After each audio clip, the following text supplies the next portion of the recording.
What's up, guys? We're back. We're going to do another breakdown and predictions video this week. This is going to be the first video I'm doing for 2023, so pretty excited for it. I missed you guys. Ready to get back on the channel and start doing work, and looking to have another year like 2022, man. Last year we did really well on the betting side. We did really well on the Patreon side, and we're going to be doing this video this week for LFA 149, but just right before we get started, want to show you guys just a little bit of recap what happened last year in terms of the betting side and why I think you should get on the Patreon. It's free money, man. It's, a fun community to be a part of. I'm going to start doing some live streams over there on Patreon as well, so if you want to get access to that, you're definitely going to have to go and sign up and join the fun. But yeah, man, I mean, as far as last year we won 79.9 units. We actually won a little bit more than that, but there was a few fights that I did not track on this site, or where I was unable to track, but 79.9 units, 11% ROI. We ended up winning. I have $250 a unit, but if you're doing $100 a unit, I mean, that's almost $8,000 for the year.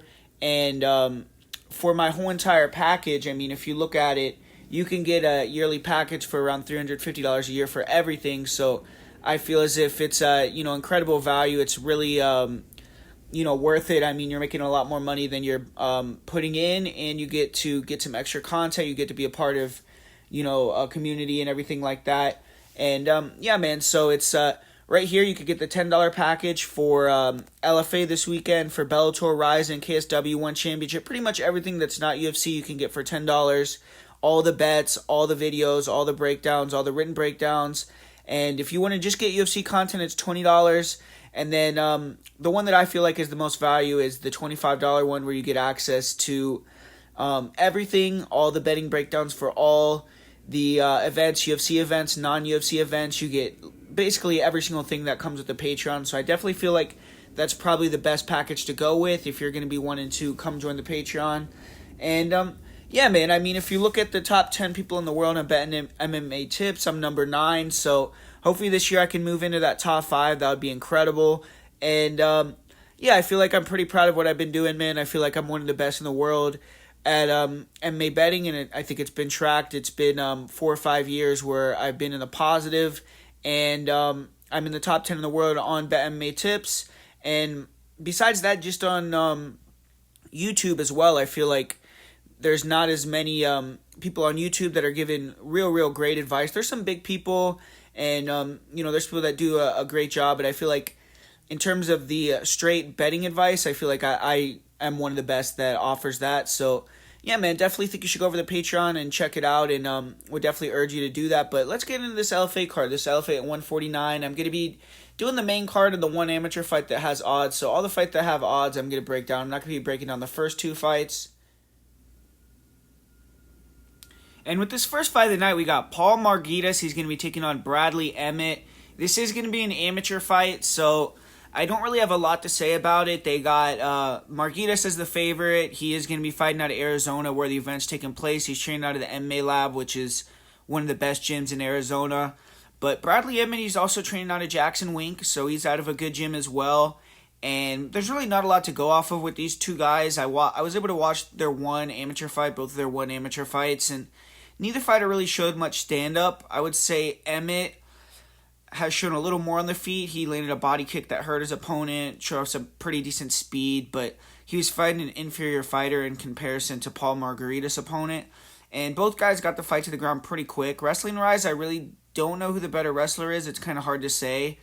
I think Marghitas has more wrestling experience. He wrestled in high school, whereas I wasn't able to find that much wrestling information on Bradley Emmett. And I also think Marghitas is a little bit better grappler. He has superior control. And I did see Bradley Emmett lose position a couple times in his one fight that he had so far in MMA. So ultimately, I feel like Marghitas is going to get the win here. I'm going to pick him to edge it slightly. He also is the bigger guy. They don't have Emmett's height there, but I saw he was 5'9", so it's going to be 6 foot versus 5'9" guy. And I think Marghitas is a little bit better grappler. I think they're going to end up going to where they want to be. They're going to be on the ground, and I think Marghitas is going to be able to control the positions a little bit better than Bradley Emmett does. So the pick for me is going to be Paul Marghitas by decision. When you look at the line, I mean, I don't really want anything to do with this fight from that perspective. I mean, we have both these guys, like I said, and we don't really know much about him. And we got Marghitas as minus 250 favorite. He did open as plus 160, so seems like a lot of people had faith in Marghitas getting the win here. Emmett was at a minus 200, and the line has totally flipped at this point. But just for me personally, I don't have enough to go off of to really pick either side, so it'd just be a pure pass for me. The only thing I would consider betting is the over. If they set it over 1.5 rounds at plus money, then I think it could potentially be a decent play because both these guys are more grappling based. I don't think they're going to finish each other early. Paul Marghitas' first fight, he went to a decision. Bradley Emmett, he got a 3rd round finish.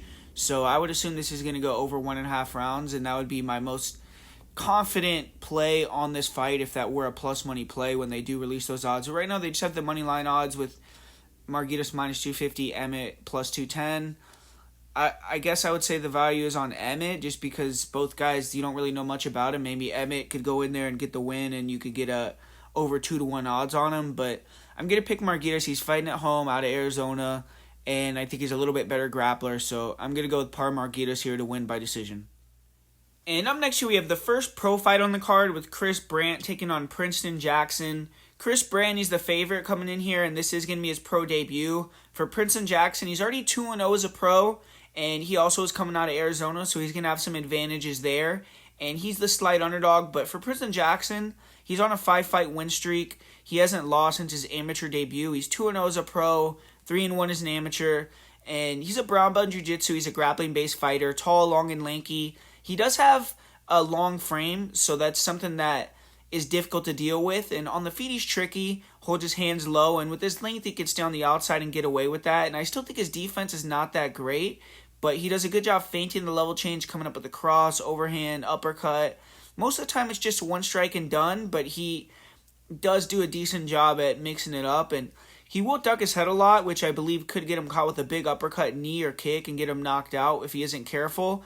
But he uses his feints and his striking basically to eventually set up the single or double. And when he gets on top, he's pretty solid. He likes to progress to the back. He looks for submissions from there. He will give up position for submission, but he's good off of his back as well. So he's not a fish out of water. Anywhere on the ground, he's dangerous. And his cardio is on point. Where he comes up short is his striking defense and his wrestling. If he can't get the takedown or fights an opponent with good offensive wrestling and top pressure, he's going to run into some issues. I don't think his defensive wrestling is that elite. And his striking is all right, but I think he's hittable and vulnerable. I haven't seen him really hurt or hit with anything clean, so I can't really speak on his chin or his toughness, but I definitely think the right opponent could potentially knock him out. Chris Brandt, this is going to be his pro debut, like I said, but he had an 11-fight amateur career, and he is pretty experienced. He fights out of Florida. He represents the Goat Shed, which is quietly becoming one of the best up-and-coming gyms in the sport. Few UFC guys now represent the Goat Shed, and he's known for fast finishes. Chris Brandt, his last 2 amateur fights, he's won in 9 seconds and 33 seconds, respectively. 8 of his 9 amateur wins have came in the first round, and he's extremely active. He's fought 11 times in the last 2 years. He's definitely going to be in shape. He's going to be comfortable on fight night.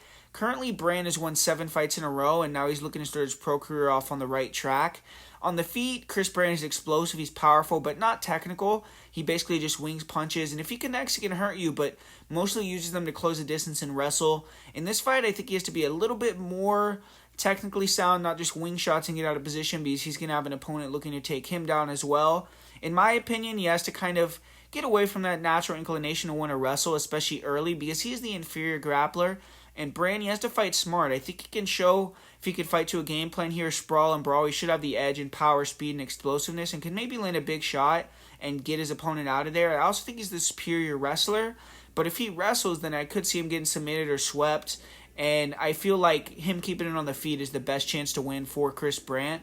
Cardio-wise, Brandt has cardio. He has 5-round experience, and this is going to be the first time he is fighting in 5-minute rounds, but I think he's going to be able to handle it fairly well. And it's a close fight. It could go either way. I think that style-wise, it favors Princeton Jackson just a little bit more, though, because he is bigger and he is the better grappler. Both guys are green, so I don't really trust them to fight to a game plan and use their weakness to win a fight yet. I think that Jackson is going to be able to use his length on the feet to frustrate Brandt a little bit, get Brandt to come to him, and then get the better of the grappling exchanges. So I like the underdog here, and I'm actually kind of potentially eyeing a bet on the underdog. I feel like plus 180, he has decent value. I would actually line him as the favorite in this fight, just because he has the two pro fights, so he has the experience with that. He also is fighting out of Arizona, which is going to be his hometown here for this event. I don't know if it's actually his hometown, but his home state at least.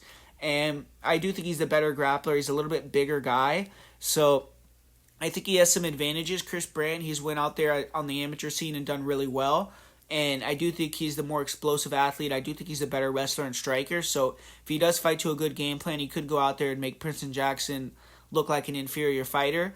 But I think that he's going to kind of rely on his roots here. And I think that Princeton Jackson is going to get the back at one point. And I'm going to say Princeton Jackson wins by second round rear naked choke here. So I'm going to go with Princeton Jackson to get the upset win.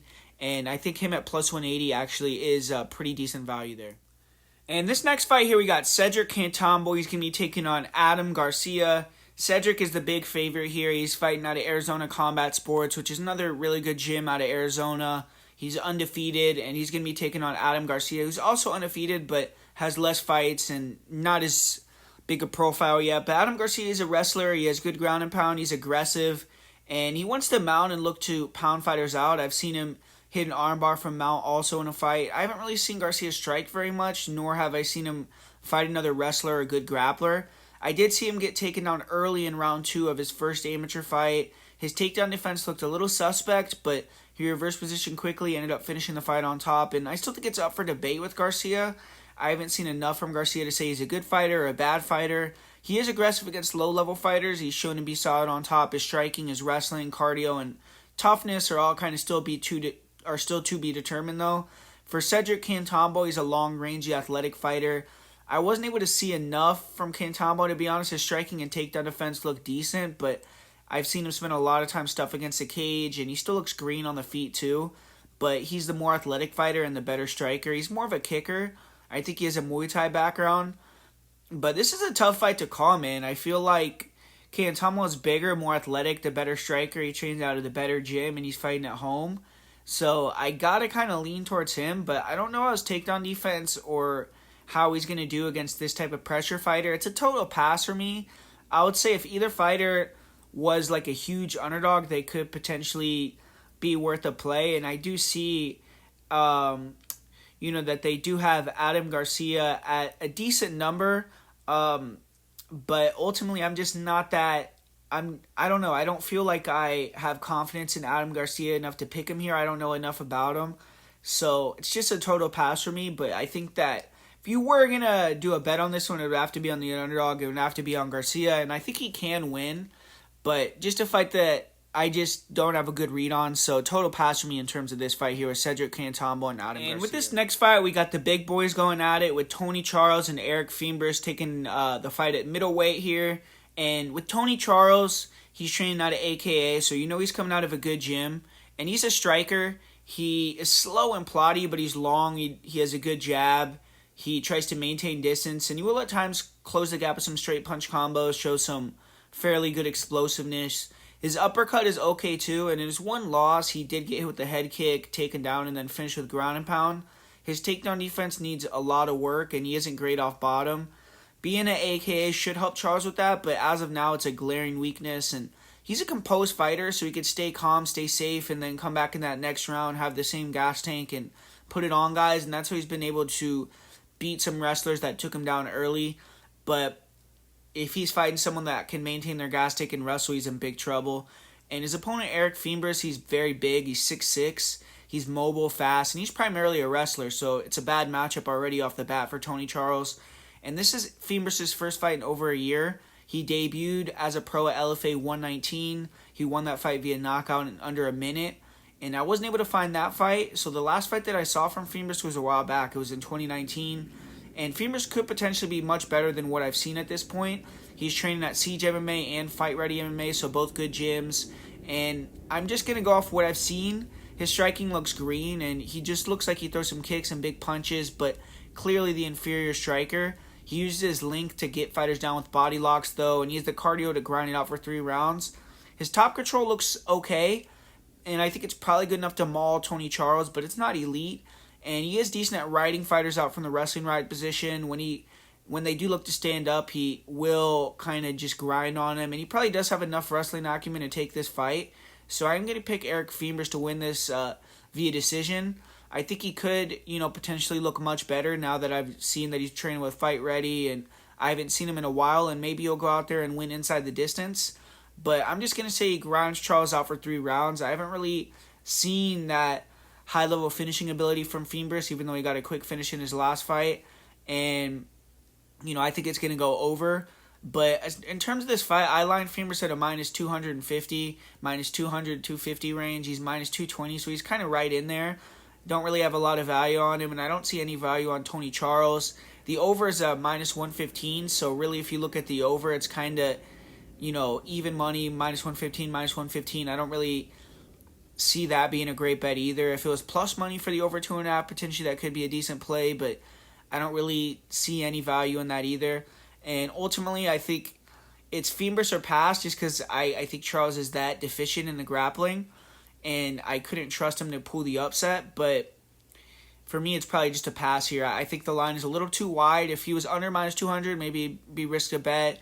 Or if, like I said, the over 2.5 was plus money. But with where the odds are at now, I don't really have a lot of interest in this fight, even though I am fairly confident that Fimbres is going to go out there and get the win. And this next fight right here, this is a sick fight. This is the best fight on the card right here with McGhee taking on Luciano Ramos. Looking at both these guys' records, you would think it's a big mismatch, but Luciano Ramos, he's a lot better than his record indicates. He's looking for his first victory in the MMA since July of 2021. He hasn't fought since December of 2021, so it's been a while. He has been active with 2 boxing fights in 2022. He went 1-1 in the 2 boxing fights. The last time that Ramos fought in LFA, he did get an upset win over Kendrick Latchman, and he's going to be looking to replicate that same success on Friday. And I was only finding a couple fights from Ramos, but he has a boxer-wrestler style to go along with good cardio. He looked good in his fight with Kendrick Latchman. On the feet, he has a good lead hand, good jab, really good left hook. His left hook is his go-to attack on the feet, and his kicking game is pretty good too. And defensively, he's on point. He has a high guard, solid head movement. He did get knocked out in April of 2022 in a boxing match, so we have to see how he bounces back from that, but it's been quite a while since then.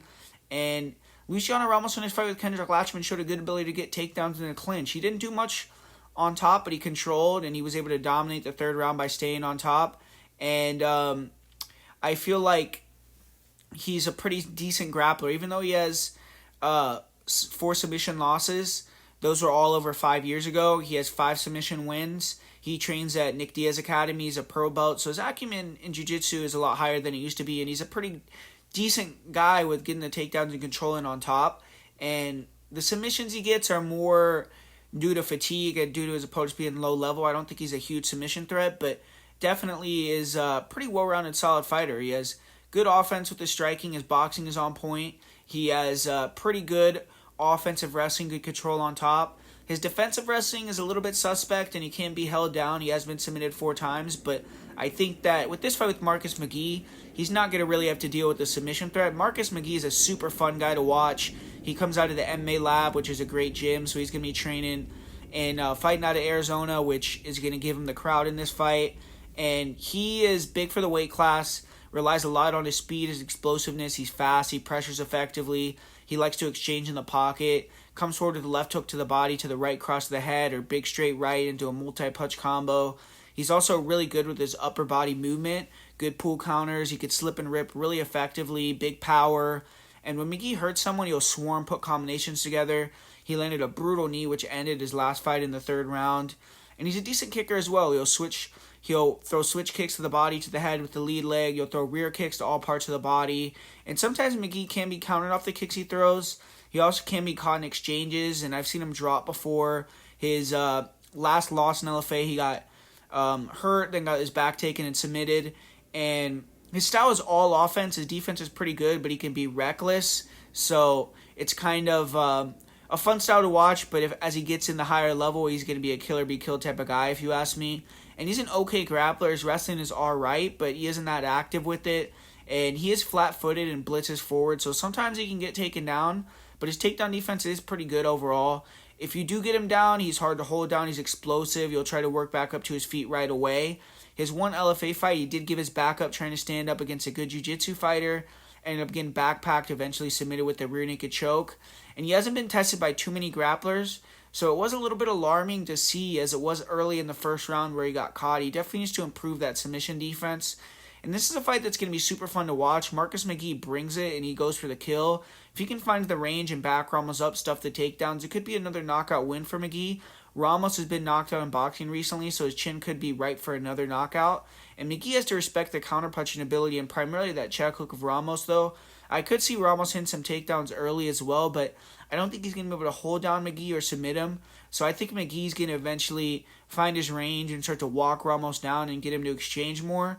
And Ramos, I've noticed that he can kind of start to get overwhelmed a little bit when guys can pressure him and force him into a lot of exchanges in high-volume battle. And I think McGee's going to be able to do that, and I'm going to say he gets a second-round knockout. So I'm going to say McGhee lands a big shot up the middle and ends up getting the win there. So I'm going to say that, McGee gets the finish. Cardio-wise, McGee pushes a really high pace, and I haven't seen him get tired either. So his cardio is definitely a weapon. And I think he's a high-level fighter. I think he's fun to watch. I think he definitely should, if he can win this fight, get signed by the UFC. I would sign him, put him on there. He's fighting at a catch weight here, so that's something that you kind of got to get ready for and try to figure out exactly what weight class he's going to be in and things like that. But if he can settle into a weight class, I think he could be fun in the UFC, man. Go in there and have some bangers. So I would like the UFC to sign him, and I think that Marcus McGhee is going to win this fight. But Luciano Ramos, this guy is 8-7, but he's definitely a stiff test, and you can't sleep on him. So I think Ramos is, going to be there. He's going to be in the fight. He's going to be there early and kind of giving him some trouble.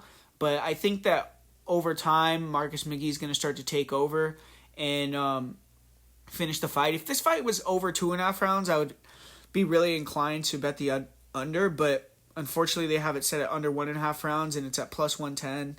Over is at minus 140, so pretty even line there. And I don't really know, I could see this fight ending late in the second round, so I'm not really that confident exactly when this fight's going to end. At McGee at minus 260, I do think that, he's kind of parlayable. If you want to parlay him with Eric Feembris or something like that, it's a little bit risky, but I think it could be, a bet that wins. I'm not personally going to be doing that, and I'm probably going to stay away from this fight with Marcus McGhee, but I think he's probably, I would say, my most confident pick on the card to get the win.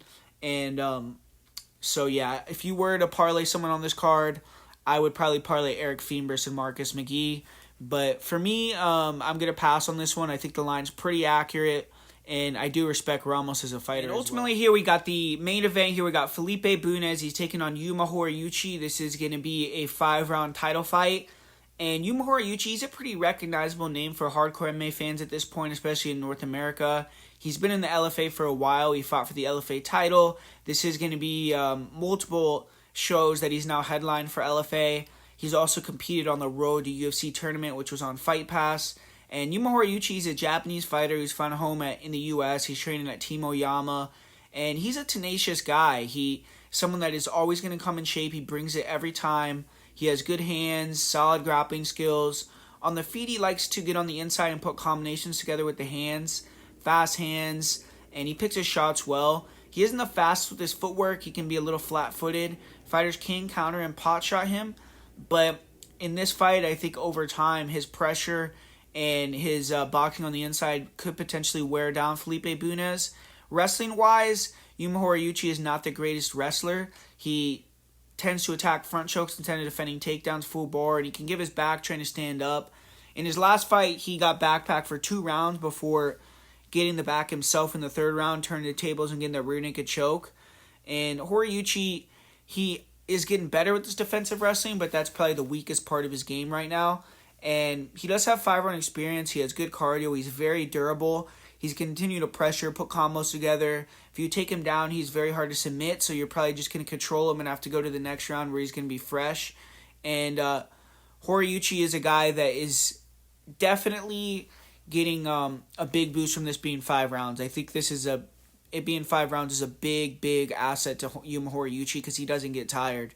And Felipe Bunes, he's a little bit older. He's 33 at this point, but he's a big athletic fighter with a good skill set. On the feet, he stands tall. He throws nice counter crosses, decent kicks, fast round kicks to all parts of the body, dangerous spin kicks. His hands are all right, but he can be a little inactive On the inside, he is down to brawl, but he's going to struggle, I feel, with the combo punching of Horiuchi. I see Felipe Bunes trying to hit takedowns and then backpack Horiuchi in this fight, and he is extremely explosive. He has fast level changes. He's able to get most fighters down when he's fresh and strong. And on top, he has good control, good back takes, fast armbar and triangle setups. He can get tired and grinded out against heavy top pressure wrestlers, and he can get pressured and, get outworked against solid pressure strikers. And he has to manage his gas tank over 5 rounds in this fight, which I believe is going to be his biggest battle. If this was a 3-round fight, I would favor Felipe Bunes to use his wrestling and his reach, his length, his size, and counterpunching ability to make Horiuchi come to him and then take him down. But it being 5 rounds, I definitely think it's going to be tougher. It's tough to get Horiuchi out of there. He's only been submitted one time, which was in 2013. Horiuchi is younger. He's been more active. I think he's going to be more comfortable down the stretch, and I think as the fight goes deeper, it's going to favor Horiuchi more and more, and I think that's going to be the difference maker. I think early he may get taken down, but I think Horiuchi's going to stay safe, eventually be able to get more effective with his distance and maintaining distance while pressuring, working combinations, and I think he's going to own the latter half of the fight and definitely the championship rounds around 4 and 5. I could even see him getting a submission or TKO finish in the later rounds, and he just has to avoid getting overzealous and walking onto takedowns or into a big kick or punch and getting taken out. Bunes is going to be looking for the kill early, so I believe Horiuchi has to come for war. But Bunes, I think, either needs to get an early finish or find a way to backpack Horiuchi for 3 rounds and be able to maintain that gas tank for 5, which I think is going to be tough. So I'm going to pick Horiuchi to win this fight via decision. I could see it being very close and even being like a split decision with Bunes dominating the early rounds and Horiuchi taking over late. And like I said, I could see Horiuchi also getting a late finish, but I am going to go with Yuma Horiuchi. And you look at the line, it's pretty even. He opened as a minus 150, and some money did come in on Bunes. So now he's at minus 115. Bunes is minus 105. So pretty much a pick'em line. And the same with the over-under. The over 4.5 rounds is minus 135. The under is plus 105. And I do believe Horiuchi should be the favorite. I lined him at a minus 140. I could see him, being minus 125 to minus 140-ish range. And at minus 115, I just can't get myself to get there. If Horiuchi was the underdog, I definitely would put a bet on him, even if it was only plus 100. But at, juice, I'm just not that inclined to bet on him here. And I think Bunes, if this was 3 rounds and you got that number, I definitely would bet on him. And I understand why some people bet him down a little bit, but personally, I think the cardio is going to befall him. And I think that the fact that he's 33 years old is also a big thing. It's 125, and I just see him slowing down. I think Horiuchi, being the younger, fresher guy, is going to pay dividends for him, and I think he's going to be able to get the job done. So I got to go with Yuma Horiuchi in his second title fight. The first time he fought for the title against Charles Johnson, really close split decision that a lot of people felt like Horiuchi got the bad end of the decision on. So this time I think he's going to go out there and he's going to be able to get the decision this time, get that LFA title wrapped around his waist, and be fairly close to getting signed from the UFC. I don't know if he'll get signed off this win just because he just recently lost on that Road to UFC show. But if he could string, a couple title defenses together, he'll be right in the UFC. He's only 25. Team Oyama's a gym that has a good rapport with UFC, of a lot of good fighters that have came through there. They have champions like Carlos Esparza. So I think that Horiuchi eventually will probably find his way into the UFC if he can win this fight. If he loses this fight, that's a big loss. And I think it could spell, a real bad turn for his UFC dreams. But Bunes, he is up against it here. I think he needs to win this fight for, any chance of going to the UFC or any chance of getting some big money in the sport. I think this is the biggest spot of his life here. And at 33 years old, he has to capitalize. So I am going to go with Horiuchi, though. And like I said before, if he was plus money, I would probably be willing to put a bet on him. But at the current line, I'm not really that inclined to do it. And if I were to tell you my most confident pick, like I said, it would be Marcus McGee. And if I were to do a parlay, I would do the parlay with Fimbres and McGee. But personally, I'm passing on that. My most, the play that I'm most looking at is Princeton Jackson at plus 180. That's the one bet that I'm kind of thinking about doing. And besides that, I feel like this card, there's not a ton of value on it. But I felt like it'd be a fun first card to come on here and break down and get back in the groove of things and get back on the channel. So hopefully you guys enjoyed this video. let's hit the like button, put some comments down below. Let's try to get some more interaction this year. Let's try to blow the channel up even more. I'm close to 20K subscribers, so that would be pretty sick if we can get to 20K and, keep growing this community, man. So really appreciate you guys. And I'm going to be back for the UFC card. I'm going to be dropping that UFC Kelvin Gastelum versus Nasruddin Imavov breakdown. And, yeah, man, so you'll be hearing from me for the rest of the year like always. Thanks for watching, guys, and talk to you guys soon.